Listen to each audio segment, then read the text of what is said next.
Mukha yatang gusto na ni na Kim Chiu at Paolo Avellino na maging official na sila.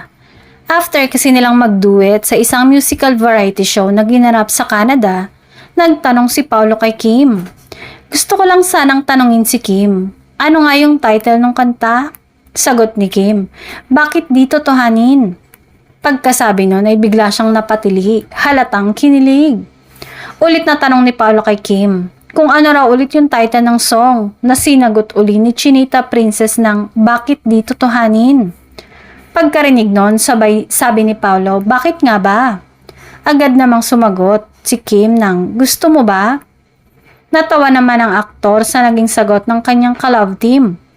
Sigawan ng audience, lalo na ang mga fans ng Kim Pao. Kilig na kilig sila. Say nga nila na mauuwi na nga talaga sa totohanan ang love team ng Kim Pao pag-uwi ng Pinas. Sunod-sunod din kasi ang matapang na pahayag ng aktor at pagpapakita nito kung anong relasyon nila ngayon ni Kim.